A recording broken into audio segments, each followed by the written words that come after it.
అని ఎర్రటెండ కూడా వదిలిపెట్టి వచ్చిన మీ ఈ అవకాశం తీసుకున్న మా గౌరవ ముఖ్యమంత్రి వర్యులు, మాజీ ముఖ్యమంత్రి వర్యులు, తెలంగాణ వ్యవస్థాపకులు, తెలంగాణ రాష్ట్ర సాధకుడు ఇలా కల్వకుంట్ల చంద్రశేఖరరావు గారిని వారి సందేశం ఇవ్వాల్సిందిగా కోరుతున్నాను.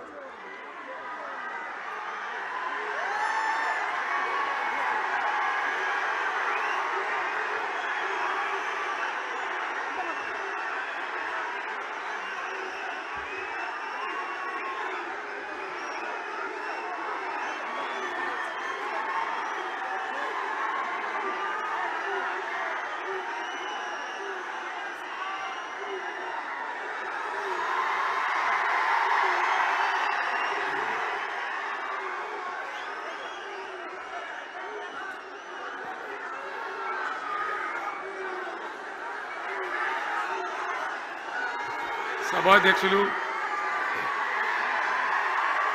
జగిత్యాల జిల్లా బీఆర్ఎస్ అధ్యక్షులు గౌరవనీయులు విద్యాసాగర్ రావు గారు,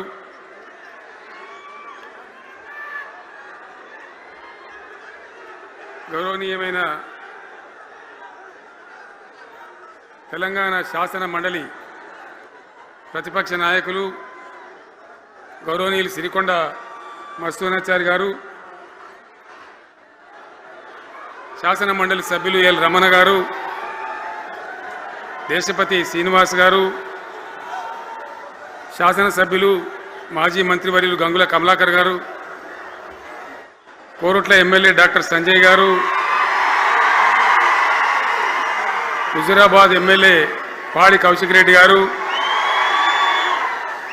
జనగామ ఎమ్మెల్యే గౌరవనీయులు పల్లా రాజేశ్వరరెడ్డి గారు, ఇదే ప్రాంతానికి చెందిన మరో మాజీ మంత్రివర్యులు గౌరవనీయులు కొప్పుల ఈశ్వర్ గారు, పేర్లు చాలా ఉన్నాయి, తెల్లారితో చదవానంటే. వేదికను అలంకరించిన మాజీ ప్రజాప్రతినిధులు, మాజీ జడ్పీ చైర్మన్లు, స్థానిక సంస్థల ప్రజాప్రతినిధులు, అందరికీ నా నమస్కారం. ఇదే జగిత్యాలకు సంబంధించినటువంటి అలిశెట్టి ప్రభాకర్ అని ఒక కవి ఉండేవాడు. ఆయన ఒక మాట చెప్పిండు, చీకట్లో జడుసుకుంటే ఒక చెట్టే నీ చుట్టూరా అరణ్యమై భయపెడుతుంది, గుండె అంటూ కలిగి ఉంటే, గుండె ధైర్యం ఉంటే నీ వెంట అదే పెద్ద సైన్యమై నిలుస్తుంది అని చెప్పిండు. ఇలా నా కళ్ళ ముందున్నటువంటి మీరు, మీతో రెండింతలు బయట రోడ్ల మీద ఉన్నటువంటి అశేషమైనటువంటి జీవన్ రెడ్డి గారి అభిమానులు, మీ అందరి ఆశీర్వాదంతో ఈరోజు జీవన్ రెడ్డి గారి చేరిక కరెక్ట్గా ఆయన గుండె ధైర్యం ఉన్నాడు కాబట్టి, ఉన్నట్టు నికాలస్గా మాట్లాడతాడు కాబట్టి ఇలా ఆయన నిర్ణయం తీసుకొని ఇంత పెద్ద సైన్యాన్ని తీసుకొని తెలంగాణ రాష్ట్ర భవిష్యత్ ప్రయోజనాల కోసం ఆయన బీఆర్ఎస్లో చేరిన విషయం మీ అందరికీ తెలుసు. ఆయన వెంట మీరందరూ వచ్చి ఎవరైతే అందరూ ఈరోజు చేరినరో, ఇంకా రాని వాళ్ళు కూడా ఉన్నారో గ్రామాలలో, పట్టణంలో, మీ అందరికీ ముఖ్యంగా జీవనన్న గారికి, ఆయన వెంట వచ్చినటువంటి ప్రతి పౌరుడికి, ప్రతి అన్నకు, ప్రతి తమ్ముడికి, ప్రతి చెల్లెకి కూడా పేరు పేరున బీఆర్ఎస్ రాష్ట్ర అధ్యక్షుడిగా నేను హృదయపూర్వకమైన స్వాగతం, సుస్వాగతం తెలియజేస్తా ఉన్నాను. జీవన్ రెడ్డి గారి గురించి నేను ఎక్కువ చెప్తే మాది మేమేదో డబ్బా కొట్టుకున్నట్టు అవుతుంది. ఎందుకంటే ఆయన గురించి మీ లోపల తెలియని వాళ్ళు ఎవరు లేరు ఇక్కడ. 40-45 సంవత్సరాల నుంచి మేము స్నేహితులం, చాలా దగ్గర మిత్రులం.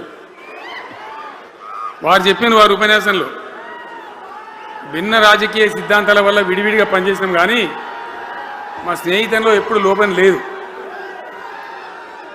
చాలా చాలా బాధలు, మంచి చెడ్డ సుఖాలని కలిసి పంచుకునే వాళ్ళం, అభిప్రాయాలు కూడా కలిసి పంచుకునే వాళ్ళం. బాబు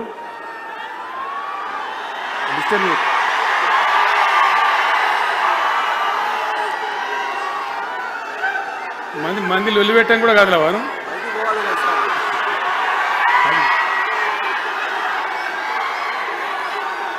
చాలా కలిసి పనిచేసినాం. ఆయనకుండే నిబద్ధత, ధైర్యంగా ప్రజా జీవితంలో పనిచేసిన పద్ధతి ఎంతమందికో చాలామందికి ఆదర్శంగా నిలిచినటువంటి వ్యక్తి. జగిత్యాలలో ఆయన పుట్టి పెరిగి రాజకీయంగా చాలా పెద్దవాడైనాడు మీ అందరి దీవెనతో. కానీ ఒక జగిత్యాలలోనే కాదు, ఆయనకు పాత కరీంనగర్ జిల్లా వ్యాప్తంగా అట్టనే పొరుగున ఉన్నటువంటి అనేక జిల్లాలలో చాలామంది జీవన్ రెడ్డి గారి అభిమానులు ఉన్నారు. చాలా మంది. మీరు లొల్లిపెట్టకుండి, మీ ఫోటోలే బయటికి పోతున్నాయి. అది లైవ్ టెలికాస్ట్ ఉంది, దానిలో మీ బొమ్మలు టీవీలో కనబడుతున్నాయి మీ ఇంటికాడ. లొల్లిపెట్టకుందిగా చెప్పానుగా.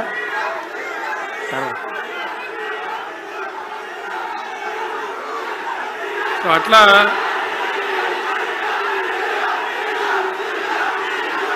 ప్లీజ్ ప్లీజ్ ప్లీజ్ చాలా విషయాలలో ఆయన ఎంతో మందికి ఆదర్శంగా నిలిచినాడు, పనిచేసినాడు. ఈ ప్రాంతం గురించి తన ప్రాణం పెట్టి పనిచేసినాడు.